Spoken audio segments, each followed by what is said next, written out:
M. Trudeau, bonjour. Bonjour, Patrice. Grosse année. Toujours des grosses années.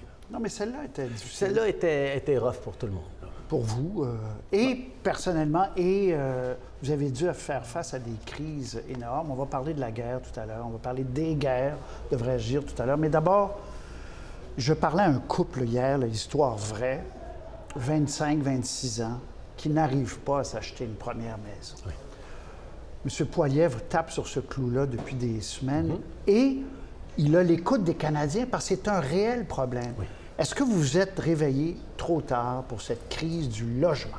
Je comprends que les gens vivent un moment extrêmement difficile maintenant par rapport au logement, mais on y travaille depuis 2017. Donc, on a jeté les bases avec une stratégie nationale sur le logement pour réengager le gouvernement fédéral dans le logement à travers le pays.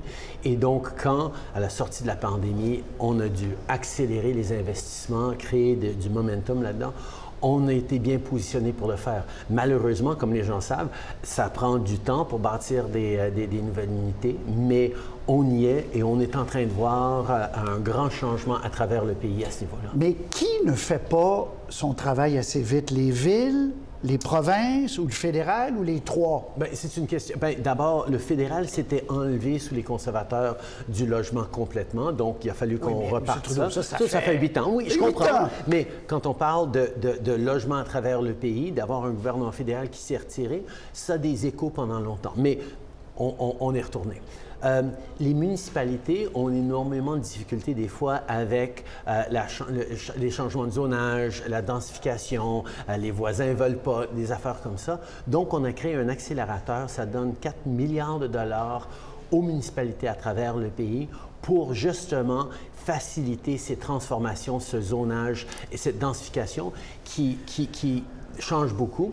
Ici, au Québec, je dois donner le crédit au gouvernement du Québec, c'est la seule place où le 900 millions que nous, on a mis de l'avant pour le Québec, Québec a dit « OK, on va le matcher ». C'est le seul gouvernement provincial qui a fait ça. Donc, on va voir des vraies différences ici au Canada, au Québec. Comme dans tout grand phénomène économique, c'est l'offre et la demande. L'offre est pas assez importante, il y a trop de demandes. Jamais il y a eu autant de nouveaux arrivants qu'en 2023. 1 million, les chiffres sont sortis hier. Est-ce que ce nombre d'immigrants ne vient pas accentuer le problème? Oui, certainement. Mais il faut dire, c'est pas tout à fait des immigrants. Parce que les nombres en immigration restent assez stables. C'est 3 catégories qui sont des arrivées plus temporaires. D'abord, les demandeurs d'asile, qui c'était irrégulier, puis on est en train de travailler avec l'international, y compris le Mexique, pour essayer de régler cet enjeu-là. Deuxièmement, les étudiants internationaux. On voit, surtout en Ontario, une expansion massive dans les chiffres, parce que ça fait de l'argent. Est-ce qu'il y en a trop? C'est qu'il y en a plus que les universités ont du logement pour eux. Donc, ça met de la pression sur les communautés. Donc, on est en train de changer les règles pour que si les universités veulent amener des étudiants internationaux, ils vont devoir être responsables du logement beaucoup plus qu'ils l'ont été. Ça va aider aussi à diminuer les chiffres et augmenter le logement. Et la troisième chose, c'est les travailleurs temporaires, où on sait qu'il y a des besoins, mais on est en train de regarder aussi avec des groupes d'employeurs pour voir s'ils ne peuvent pas prendre plus de place au niveau du logement pour s'assurer qu'il y a un meilleur équilibre. On a besoin d'immigration, on a besoin de gens qui viennent temporairement, mais il faut que ça fitte à l'intérieur de la croissance de notre société. Mais vous, sans tomber, puis il y a le débat dans toutes les démocraties. M. Trump a dit il y a quelques jours que les migrants empoisonnaient le sang des Américains. Ça va jusque-là, ce qui nous fait penser un peu à l'Allemagne 1930. De l'autre côté, Macron, aujourd'hui même, fait passer une loi beaucoup plus sévère. Dans toutes les sociétés, les gens se posent la question, est-ce qu'on ne doit pas mettre des freins un peu plus efficaces? Parce que sinon, on n'arrive pas à suivre. Une des richesses extraordinaires, un des avantages du Canada, c'est qu'on demeure un pays où on est ouvert à l'immigration. Et ça, c'est pour une grande raison, parce qu'on a toujours eu un système dont l'intégrité et la rigueur rassuraient. On a eu des défis au niveau du chemin Roxham, on a pu le régler. Il y a des petits défis au niveau de ces trois groupes-là. On est en train d'y travailler, on va les régler parce que cette confiance que les gens ont dans notre système nous permet d'accueillir des gens et d'avoir ces avantages économiques. Donc, vous dites on ne doit pas, on ne devrait pas réduire la cadence pour les prochaines années, je pense. C'est-à-dire pour les immigrants, on parle autour de 500 000 par année des résidents permanents. Ça, c'est bon pour la croissance. C'est quand il y a des irréguliers ou des ajouts qui mettent de la pression. Ça, on est en train de régler. On n'est pas en train de dire non, mais il faut que ça soit responsable. OK. Mais donc, pour finir avec mon couple qui n'arrive pas à acheter de maison, qu'est-ce qu'on fait dans la prochaine année? Un de vos ministres a dit qu'on devrait s'inspirer, d'ailleurs c'est un peu tard pour penser à ça, mais d'un programme d'après-guerre. Tu sais qu'on a fait tous les petits bungalows, tous pareils, il y en a dans l'ouest de Montréal, il y en a partout au Canada. À quand une réponse plus réelle, plus concrète pour le monde? Bien, on est en train justement de le faire. D'abord, pour ce couple, on a mis sur place un compte d'épargne pour l'achat d'une première propriété libre d'impôts. Ouais. On a mis sur place des programmes de densification à travers les villes dans le pays. Et oui, on met d'autres solutions, une stratégie industrielle aussi pour bâtir des maisons préfabriquées pour enlever de la pression. Il y a bien des choses qu'on est en train de faire. Et ça, c'est le gros contraste avec M. Poilievre, qui en parle, mais qui n'offre pas de solution. Nous, on est en train de travailler sur les solutions. Donc, vous me dites, vous plaidez, M. Trudeau, que vous n'avez pas pris ça avec du retard, ce problème-là. Bien, parce qu'à London, au caucus, c'est comme si beaucoup de gens chez les libéraux s'étaient éveillés au fait qu'il y avait de l'inflation, que tout coûtait cher, à l'épicerie bien sûr, mais les maisons, comme s'il y avait eu une épiphanie, là, soudain. Bien, on a vu que, oui, les conservateurs et donc les critiques en ont beaucoup parlé, mais nous, on en a moins parlé et on a commencé à mettre en place des solutions bien avant juste cet été. C'est ce qu'on a fait au niveau des garderies, par exemple, à travers le pays, en s'inspirant du modèle québécois, ça a réduit les dépenses de milliers de dollars pour des familles par mois. Donc, oui, il y a des choses qu'on est en train de faire qui aident, mais on va en faire encore plus. Pourquoi son discours résonne autant? Bien, vous voyez les sondages comme moi, il est 10 points devant vous. Pourquoi, quand il parle de ces choses-là, il y a quelque chose qui passe moins bien quand vous en parlez? Bien, tout à fait. Parce que c'est un moment où les gens en arrachent. À cause du contexte dans lequel on est, pas juste au Canada, mais à travers le monde. L'inflation globale, les guerres, les chaînes d'approvisionnement, toutes bousillées depuis la pandémie. Tu sais, il y a des vrais défis, il y a des vraies incertitudes. L'impact des changements climatiques, je comprends que les gens sont inquiets, sont apeurés des fois, sont fâchés des fois, et ils pointent du doigt tout leur gouvernement pour dire « OK, on est frustré ». C'est tout à fait compréhensible. Des partis d'opposition peuvent dire « Oh oui, nous, on a toutes les solutions », sans devoir en avancer des solutions. Nous, on est en train de travailler de façon constructive et on s'attend à ce que dans l'année à venir, que ce soit les taux d'intérêt qui vont commencer à baisser, que ce soit des maisons qui vont être construites, que ce soit des mesures comme Northvolt et d'autres qui amènent de la croissance et des solutions, ça va commencer à aller mieux et les gens vont être plus ouverts à écouter un gouvernement. Taxe carbone, vous avez reculé sur votre propre pièce maîtresse en exemptant le mazout.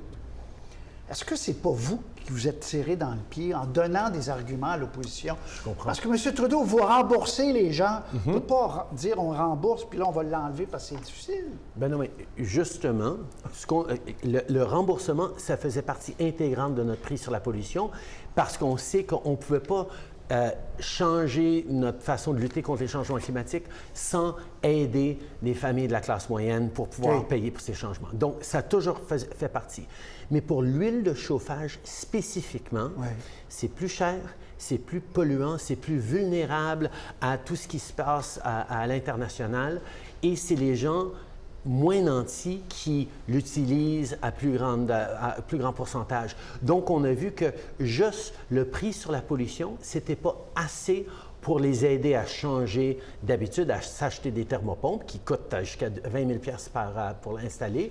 Donc, on a mis en place un programme qui a commencé dans les provinces de l'Atlantique où un plus grand pourcentage utilise l'huile de chauffage, mais il y a plus de gens au Québec et en Ontario qui l'utilisent qu'en Atlantique. Donc, on travaille pour livrer des thermopompes pour changer le comportement. Parce que le but de la taxe, c'est de changer le comportement.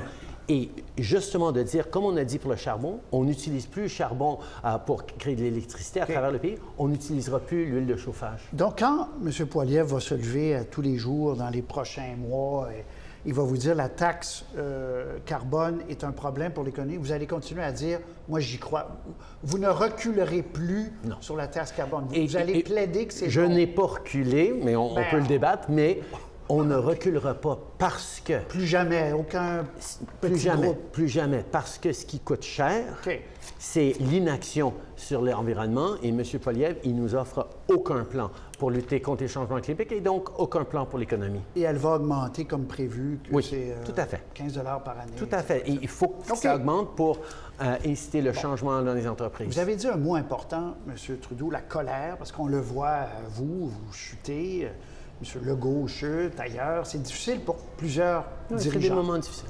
Est-ce qu'il n'y a pas dans votre cas quelque chose qui s'ajoute, qui est l'usure du pouvoir? C'est pas une loi naturelle comme la rouille ou la gravité, qu'après 8-9 ans au Canada, on vous dit merci, au revoir, puis merci pour ce que vous avez fait, mais on passe à autre chose. Je comprends qu'il y ait des gens qui réfléchissent à ça, mais pas moi.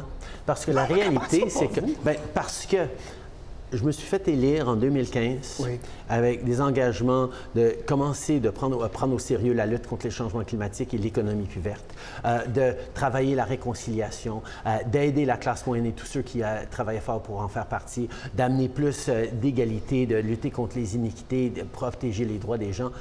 Et maintenant, quand dans le monde, ça va de pire en pire, il y a plus de défis, c'est le temps de redoubler nos efforts sur exactement ces enjeux-là, parce que c'est comme ça qu'on va passer à travers. Les Québécois savent ça, les Canadiens savent ça. Or, l'alternative offerte par M. Poilievre et d'autres, c'est de reculer, de faire moins sur l'environnement ou faire rien sur l'environnement, de faire moins sur la classe moyenne, de faire moins sur l'inclusion. Ça va, et encore de revenir sur les droits des femmes et d'autres, ça va dans la mauvaise direction. Pour moi, je ne pourrais pas être la personne qui je suis, avec les croyances et les valeurs que je suis, et me reculer devant les défis auxquels on fait face dans le monde et le combat qu'on va mener pour le Canada. Donc, vous voulez rester parce que vous dites la job n'est pas finie. La job n'est pas finie, mais même plus que ça, j'ai fait une promesse à des jeunes qui ont voté pour la première fois en 2015, des jeunes dans le début de la vingtaine qui n'avaient jamais voté, qui ont maintenant 30 ans ou presque 30 ans, qui se retrouvent dans une situation très, très difficile et je ne vais pas lâcher, je vais continuer de me battre pour eux. Mais je reviens à la charge. M. Trudeau, vous les voyez, les statistiques. Votre père a eu 4 mandats, mais après 3, il a été battu, il est revenu. Il faut remonter là, à Laurier, 4 mandats de suite. C'est quand même... C'est une loi naturelle de dire les électeurs veulent... Une loi naturelle. Non? Je comprends. Mais veulent le changement. Je comprends. Les gens, la réalité du changement, ça, c'est réel. Mais vous faites quoi avec le goût de changement? Vous dites... Mais le changement, on l'a. On a les changements climatiques, on a la transformation du monde numérique, on a la transformation du travail, on a la transformation de toutes les dynamiques qu'on avait prises pour acquis que M. Trump a remis en question au niveau des droits des femmes et d'autres. Les changements, ça nous entoure. Les gens vont l'avoir. La question, c'est qui peut être là pour créer des opportunités dans ce changement? Qui peut avoir le plan pour aider les Canadiens dans ces moments de changement? Les changements, ils vont l'avoir dans les prochaines élections. C'est d'avoir le parti avec la vision et la responsabilité et la capacité de mener ce changement à bien. C'est intéressant, vous dites le parti. Donc, ce n'est pas nécessairement vous comme chef. Ben oui, ça va être moi comme chef. Pourquoi? Pourquoi est-ce que vous croyez, c'est une vraie question, pourquoi vous croyez que vous êtes incontournable pour mener les libéraux la prochaine fois? Je suis incontournable, mais je n'ai pas fini. Je n'ai pas fini mon travail, je n'ai pas achevé les responsabilités que je me suis données en me lançant en politique il y a bien des années. Donc, vous êtes là, prochaine élection, là, dur comme fer. Dur comme fer. Vous n'avez pas songé, quelque part, l'année a été dure, je le disais, à dire, suis-je encore le bon cheval? Mais c'est un questionnement qu'on doit se faire quasiment à chaque jour dans cette job. Il faut toujours se poser cette question-là. Et oui, il y a eu des moments où je me suis dit, peut-être pas.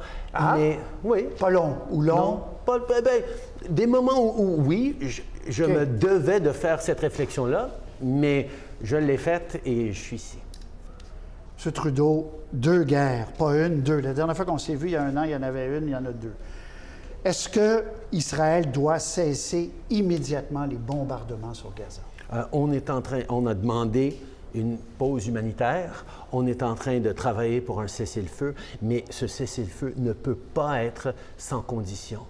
Hamas doit déposer les armes, doit lâcher tous les otages et doit comprendre qu'ils ne peuvent plus utiliser les gens comme boucliers humains et ils n'auront plus de rôle dans la gouvernance du Gaza. Ça, c'est les conditions. Sinon, on ne peut pas parler de paix et de cessez-le-feu. Est-ce que le premier ministre Netanyahou est allé trop loin dans les bombardements sur Gaza? Écoute, on est très préoccupé par la crise humanitaire, par les décès. Oui, c'est épouvantable. C'est pour ça que depuis les débuts, on est en train de mettre de la pression sur l'Israël, de faire tout ce qu'ils peuvent pour empêcher la victimation de civils et aussi d'envoyer plus d'aide. Quand j'ai parlé à Netanyahou la semaine passée, où j'ai partagé qu'on allait changer notre vote aux Nations Unies, ou que j'y songeais, j'ai aussi dit, écoute, il faut qu'ils laissent rentrer plus d'aide par les portes de Kerem Shalom et d'autres. On a besoin d'avoir plus d'aide pour les civils. Vous dites, on a changé notre vote, puis vous avez on a changé le vote, mais on a évolué notre position. Bien, vous avez changé le vote, parce que vous aviez voté contre, vous avez voté pour le Canada. Qu'est-ce qui a fait que vous avez évolué votre position, que ça devenait intolérable le nombre de morts? Le passage du temps. Le premier vote, il y a 5-6 semaines, on n'était pas rendu là encore, mais la crise humanitaire vient à un moment où... On est dans un moment où l'appui pour l'État d'Israël, que j'appuie et que j'appuierai dans l'avenir et pour toujours, commençait à être à risque parce que le monde commençait à tourner contre Israël et peut-être, oui, gagner des batailles sur le terrain, peut-être, mais la guerre, ils allaient la perdre dans les années à venir s'ils ne changent pas d'approche. Et dans votre caucus, il y a des gens qui étaient furieux, qui le sont encore. La communauté juive au Canada, il y en a beaucoup qui sont furieux. Comment vous gérez ça? À l'intérieur de notre caucus, d'abord, on est le caucus avec le plus de musulmans et le plus de juifs en même temps. C'est le reflet du Canada, c'est toujours la force et des fois le défi du Parti libéral, c'est que les conversations qu'on est en train d'avoir à l'intérieur de notre caucus sont le reflet des conversations que les gens ont dans les entreprises, dans les familles, dans la rue. Et on dit l'avec, on reste ancré dans nos valeurs, puis on essaye de trouver des valeurs communes, comme font les Canadiens. Est-ce que ce n'était pas le temps aussi que le Canada se détache un peu de la position américaine? Par automatisme, on votait toujours avec eux aux Nations unies. Là, ils ont voté contre cette résolution-là la semaine dernière. On verra aujourd'hui ou demain au Conseil de sécurité. Mais est-ce qu'il n'était pas temps que le Canada redevienne avec sa politique? Bien, le Canada a toujours eu sa politique, c'est que ça s'alignait souvent avec les États-Unis, mais ce n'était pas automatique. On a toujours pris nos propres positions et on va continuer de le faire. M. Trudeau, s'il devait y avoir une force internationale à Gaza, maintien de la paix, est-ce que vous levez la main, le Canada est prêt? Oui, le Canada serait prêt à faire partie de ça. Je pense qu'on est un pays qui a démontré un engagement constructif, une défense de l'Israël et de ses droits, mais aussi un désir de voir un État palestinien viable, durable et paisible. 2 États, vous continuez à le dire, d'autres pays le disent. Le Hamas ne veut pas de solution en 2 États et Netanyahou n'y croit pas non plus. On s'en va où? Bien, l'affaire, c'est qu'il y a énormément de gens, de citoyens qui savent que c'est la seule porte de sortie éventuelle et il y a des partenaires à travers le monde qui sont dédiés aussi. Pour moi, c'est la seule façon de créer une stabilité long terme dans cette région. Ukraine. Ukraine, le Canada sera avec Zelensky le temps qu'il le faudra? Oui. Ça ne changera pas? Ça ne changera pas. Bien, ça change. J'ai toujours dit sans réserve qu'on n'a même pas des débats politiques là-dessus au Canada. Malheureusement, maintenant, le Parti conservateur s'est retiré un petit peu de leur défense de l'Ukraine, mais je suis confiant aussi que le Canada et les Canadiens vont toujours durer avec l'Ukraine malgré le recul de Poilievre là-dessus. Une dernière question avant d'aller prendre l'air dehors, M. Trudeau. Est-ce qu'il y aura des élections en 2024, M. Trudeau? Absolument pas. Pas si j'ai mon mot à dire là-dessus. Moi, j'ai l'intention de continuer de s'assurer qu'on puisse gouverner de façon solide et progressive pendant ces moments difficiles. Trump qui arrive, très mauvaise nouvelle pour le Canada? Ça va être un grand défi. Les États-Unis ont perdu 4 ans au niveau de la lutte contre les changements climatiques pendant les années 30. On a pu s'en sortir. On a défendu les travailleurs d'acier et d'aluminium. On a défendu les producteurs laitiers. On a renégocié au positif l'ALENA. Mais disons qu'on a plus d'atomes crochus avec M. Biden qu'avec M. Trump. Mais je travaillerai avec quiconque se fera élire. Je savais que vous alliez me dire ça. Ben oui. On s'en va dehors, M. Trudeau. Merci. Bonjour, ça va bien? Ça va bien. Plaisir. Veux-tu un selfie? Oui. M. Trudeau, comment vont vos relations avec M. Legault? Ça va si bien. Écoute, on s'entend énormément sur des grands enjeux économiques, des investissements qu'on est en train de faire ensemble, les batteries, même le logement, le fait qu'ils sont en train d'investir 900 millions avec nous sur le logement, ça va bien. Et d'autres enjeux sur lesquels on ne s'entend pas aussi bien. L'université, de faire payer plus à des étudiants du reste du Canada, vos réactions? Bien, on a à Montréal des institutions internationales extraordinaires comme McGill et Concordia. Là. C'est une richesse pour le Québec. Il faut faire attention de soutenir ces institutions.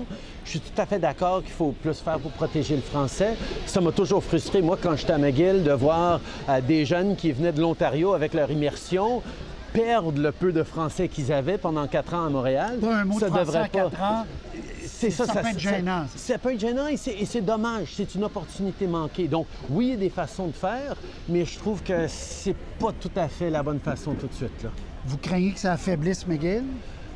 Je crains que ça affaiblisse le Québec. T'sais, on a des institutions de classe mondiale. Il faut les protéger. Il faut, oui, protéger le français, mais il faut trouver une façon de le faire ensemble. Parlant du français, hymne national à Winnipeg, ça fait jaser. Anglais, Punjabi. Où est le français?